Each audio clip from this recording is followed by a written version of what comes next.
You will hear a talk given to a class by a young woman, in which she talks about her career so far as an actress and director. For questions 9 to 18, fill in the missing information. You now have 45 seconds in which to look at Part 2.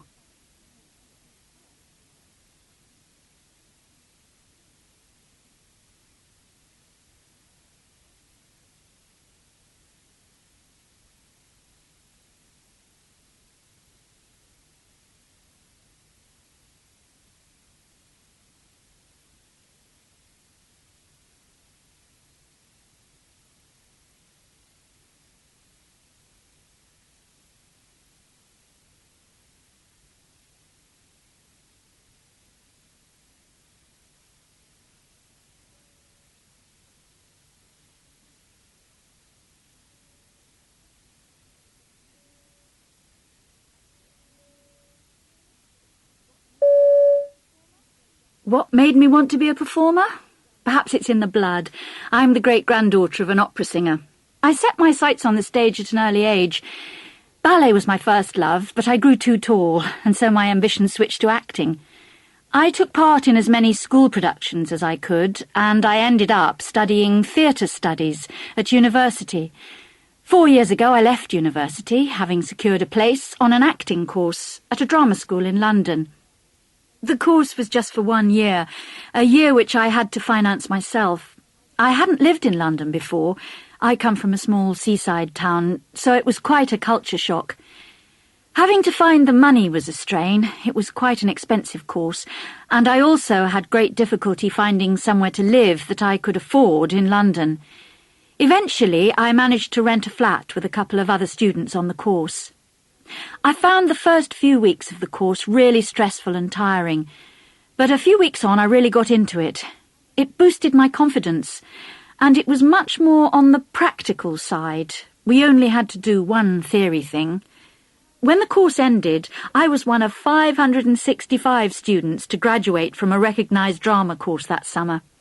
I was fortunate enough to get a job straight away with a theatre company outside London, working in drama in education.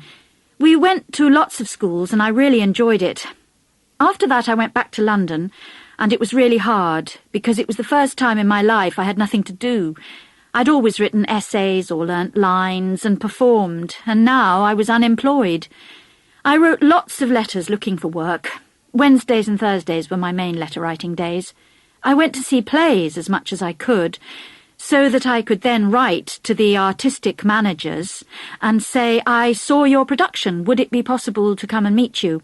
Then I met him or her, and I was at least on file. That way they might remember me if a part came up that was suitable for me. It's estimated that actors spend as much as 80% of their time looking for work.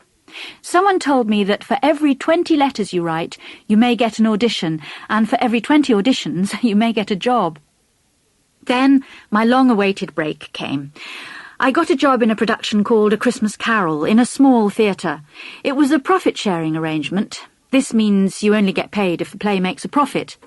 Not many people came. We thought we'd done well if we got 20 people in the audience, and one night there were only 6. So it didn't do anything to make my financial situation any better. But it's amazing how much better you feel when you actually get a part. It made a huge difference to how I felt about myself. I then began to turn my attention from acting to directing, in an attempt to take more control of my situation.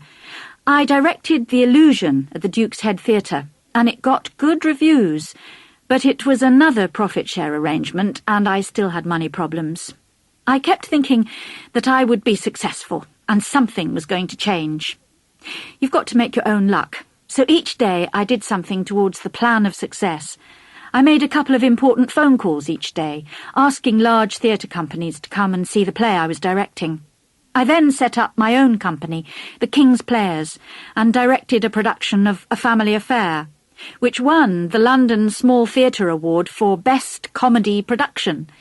We had a couple of lovely photos in national newspapers and some great reviews, and that was great, because I could now be taken seriously as a director. Then I decided to try to appear in a TV commercial for coffee. I read that they were looking for somebody, so I wrote off. I thought, you never know. And I got a phone call from the company saying that I had been shortlisted right down from 5,000 to the last 11. But I didn't get it, which was a shame because I was fed up with working for no money. The one good thing that came out of it, though, was that I got an agent, one of the 2 main agents that cast all the adverts. So I'm waiting to hear about others. I now want to get a position as an assistant director with a major company. I think that's the next step, not just for the money. I think I'm at my best when directing. I mean, it's horrible on the first night when it's beyond your control. You can't do anything if something goes wrong, and it is quite lonely. But I am very happy, and I have greater satisfaction when things work than with acting. So I think this is the way I'm going to go. 4 years ago, when I started, I thought I'd be further on than I am now.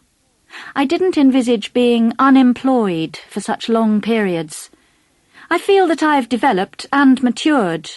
Before, I presumed that I would be successful. Now, I still know that I will be successful ultimately, but it may not be simple. It may take longer and be much harder than I anticipated. That's what I've learnt. Nothing depresses me more than the idea of getting old and thinking that I never really tried, and I never made it because I gave up.